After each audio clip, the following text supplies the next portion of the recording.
तो अगर ईरान का ये कहना है कि ये सारी फोर्सेज यहां से चली जाए, वो ये चाहता है, तो वो चाहता है इसके बदले में जितने भी मुस्लिम कंट्रीज हैं, इस्लामिक कंट्रीज हैं, वो आपस में मिलकर अपनी सिक्योरिटी तय करें, मिल के तय करें, जितने भी हमारे मसले होते हैं उनके हल क्या होंगे वो हमको तय करेंगे। तो इसलिए उन्होंने खाड़ी को, स्ट्रेट ऑफ हॉर्मोज को बंद करके रख दिया है और उसको नहीं खोलेंगे। देखिए, पाकिस्तान एक बहुत इंपॉर्टेंट रोल प्ले कर रहा है इस समय।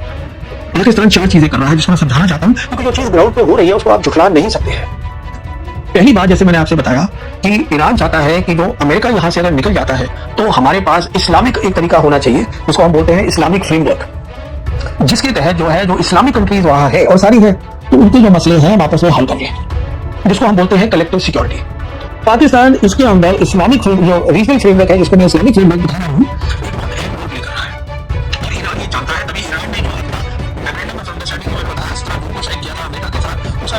Islamabad memorandum of understanding. क्यों ये पाकिस्तान कर सकता है? क्योंकि पाकिस्तान के पास कुछ अलग ही काबिलियत है।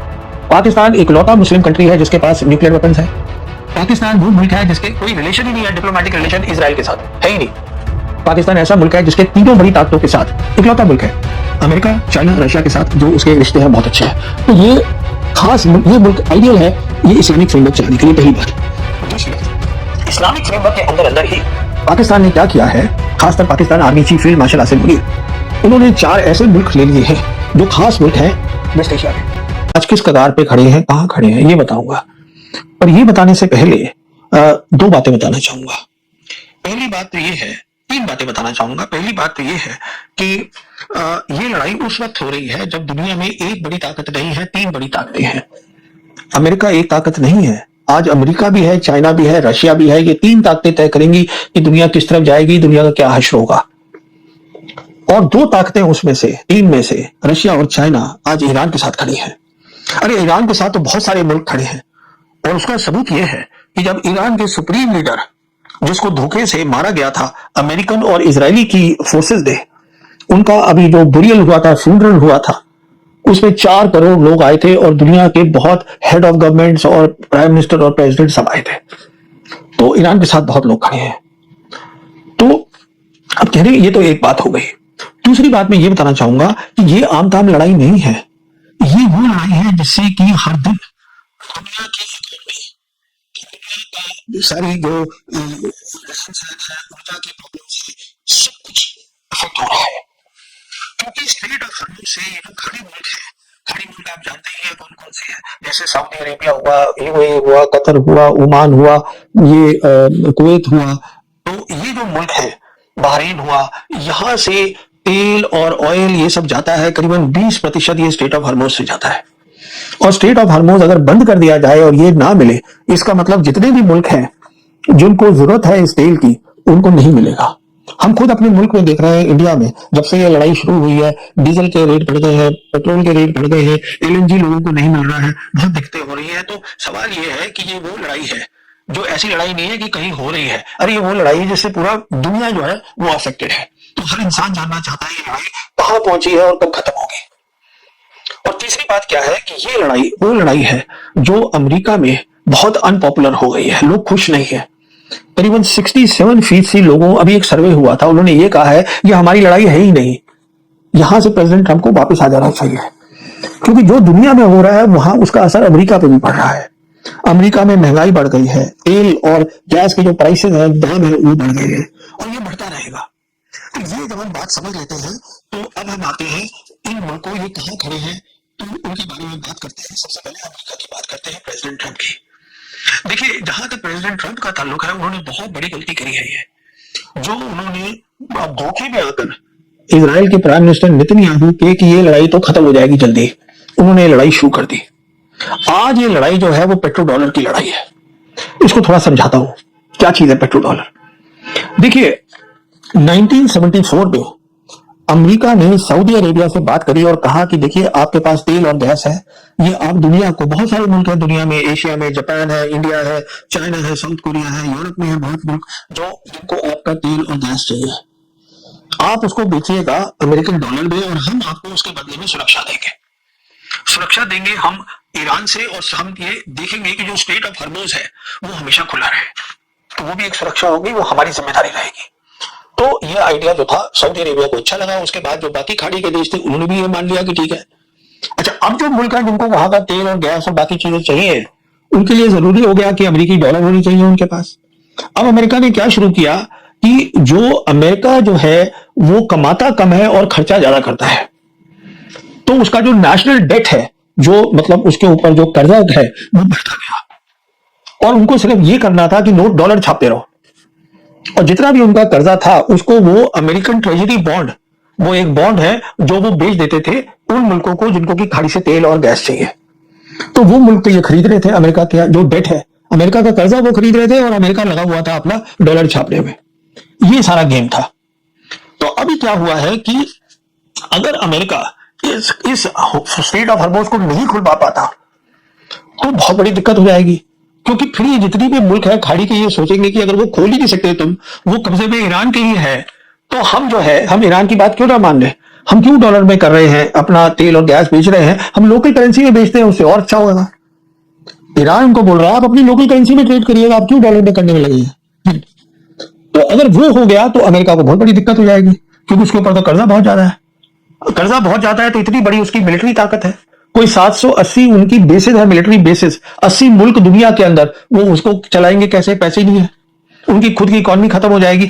तो पेट्रो डॉलर एक ऐसी चीज है जिसके कारण प्रेसिडेंट ट्रंप अब छोड़ के नहीं जा सकते, ये एक मसला है।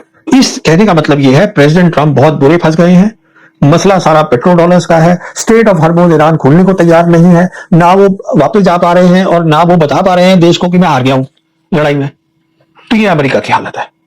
अब देखिए आप ईरान को, आज ईरान क्या चाहता है, ईरान ये चाहता है कि जो अमेरिकी फौजें हैं जो कि वेस्ट एशिया में खाड़ी में, उस पूरे वेस्ट एशिया के एरिया में करीबन 50,000 अमेरिकी फोर्सेस हैं, वहां पर 19 बेसेस हैं अमेरिका की, जिसमें 19 में से 5 तो यही हो गई खाड़ी देशों के साथ, बाकी जॉर्डन है, इजिप्ट है, बाकी और मुल्कों के अंदर है, टर्की है, इन सब में है उनकी।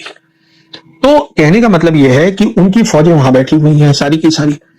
तो अगर ईरान का यह कहना है कि ये सारी फोर्सेज यहां से चली जाए, वो ये चाहता है, तो वो चाहता है इसके बदले में जितने भी मुस्लिम कंट्रीज हैं, इस्लामिक कंट्रीज हैं, वो आपस में मिलकर अपनी सिक्योरिटी तय करें, मिलकर तय करें, जितने भी हमारे मसले होते हैं उनके हल क्या होंगे वो हमको तय करेंगे। तो इसलिए उन्होंने खाड़ी को, स्ट्रेट ऑफ हॉर्मुज़ को बंद करके रख दिया है और वो उसको नहीं खोलेंगे। अभी एक रिपोर्ट आई थी कि स्ट्रेट ऑफ हॉर्मुज़ अगर आप देखिएगा तो 2 मुल्क हैं जो उसको चलाएंगे, एक है ईरान और दूसरी तरफ है ओमान। तो ये स्ट्रेट ऑफ हॉर्मुज़ में क्या है, ये पूरा एक पानी का वो है, वाटरवे है, जिसमें पर्शियन गल्फ है, स्ट्रेट ऑफ हॉर्मुज़ है और गल्फ ऑफ ओमान है। तो इसमें अंदर जो भी जहाज जाते हैं लेने के लिए तेल गैस वगैरह, 2 रास्ते से जा सकते हैं, या तो वो जा सकते हैं ओमानी के रास्ते कोस्ट के साथ साथ, या जा सकते हैं ईरान कोस्ट के साथ साथ। तो अभी जीसीसी कंट्रीज ने, खाड़ी मुल्कों ने ओमान से कहा, अमेरिका ने ओमान से कहा कि साहब आप ईरान से बात करिएगा और उनको एक आइडिया दीजिएगा। आइडिया ये दीजिएगा कि एक तो जो आप फीस की बात कर रहे हैं, ईरान वहां फीस लगाना चाहता है, तो आप फीस मत लगाइएगा, जिसको अपनी मर्जी से पैसे देने हैं वो दे दे।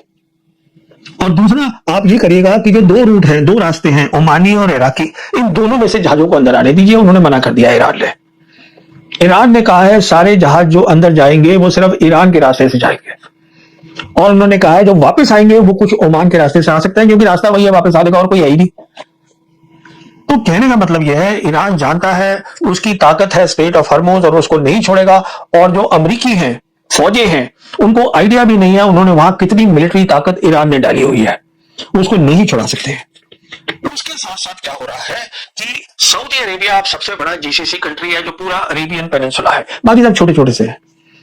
अब उनके साथ दूसरा पंगा चल रहा है, और वो ये है कि उन्होंने यमनीज जो है, आप देखिएगा साउथ में है सऊदी अरेबिया के यमन, यमनीज जो है जिसको हुतीज भी बोलते हैं, वो उन्होंने पिछले 12 साल से उनके ऊपर एक तरीके की पाबंदी लगा रखी है कि तुम अपने एयरपोर्ट इस्तेमाल नहीं करोगे, सी पोर्ट इस्तेमाल नहीं करोगे। और यमनीज के पास ताकत है, जैसे स्ट्रेट ऑफ हॉर्मुज़ है उसी के साथ लगा हुआ रेड सी है, जहां से 12 से 15% दुनिया का ट्रेड होता है, और जहां से सऊदी का एक, जैसे सऊदी जो है वो स्ट्रेट ऑफ हॉर्मुज़ से भी तेल बेच सकता है, रेड सी से भी बेच सकता है, वहां भी एक जरिया है, उनका एक पोर्ट है याम्बू, उसका जैसे स्ट्रेट ऑफ हॉर्मुज़ है वैसे ही बलल मंदेब है, उसके साथ में उसको बंद कर सकता है यमनीस।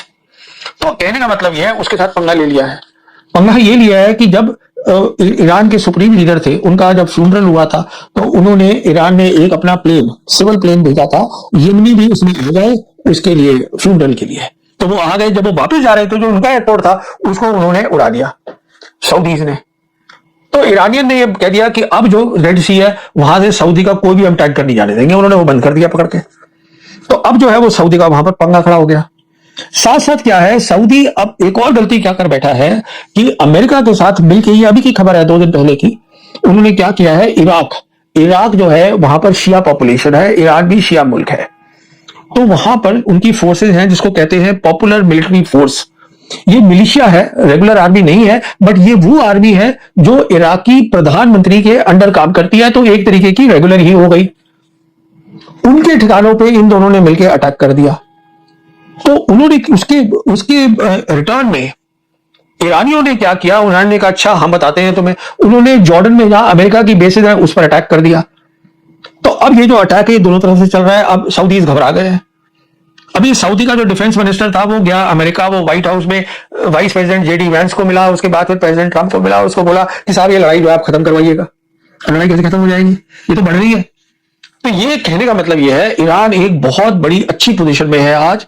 उसने बहुत सालों तक, डेकेड्स तक ये तैयारी करी है। उसकी जो मिसाइल सिटीज हैं वो सब अंडरग्राउंड है, ऊपर जो भी है वो सिविल इंफ्रास्ट्रक्चर है। ये उसके बाद लोग रहते हैं, सब कुछ मिलिट्री अंडरग्राउंड है, पूरी मदद मिल रही है उसको, चीन से भी मिल रही है, रशिया से भी मिल रही है, वहां वो मिसाइल्स बना भी रहा है, ड्रोन भी बना रहा है, तो वो एक लंबी लड़ाई के लिए तैयार है। और जहां तक जैसे मैंने आपको बताया, जो वक्त है वो आज ईरान के साथ खड़ा है, वक्त ट्रंप के साथ नहीं है, क्योंकि ट्रंप की घर में बहुत प्रॉब्लम्स हो रही है। तो ये तो मसला हो गया ईरान का, बहुत अच्छी पोजीशन में है। अब आ रही है इजराइल में। इजराइल जो है वो सबसे बड़ी ये प्रॉब्लम की जड़ इजराइल है, क्योंकि इजराइल का हमेशा ये रहा है सोच कि किस तरीके से ईरान को हराया जाए, जो ईरान नहीं हार पा रहा है। उन्होंने बाकी और जो मुल्क हैं उनको सबको शिकस्त देके वो चाहते हैं कि पूरा एरिया जो है वो अब एक इजराइल बन जाए, कब्जा करना चाहते हैं हर जगह पर। ग्रेटर इजराइल, इजराइल ड्रीम है एक उनकी, इजराइलिस्ट की, जो ये सोचते हैं कि हमें बढ़ना है।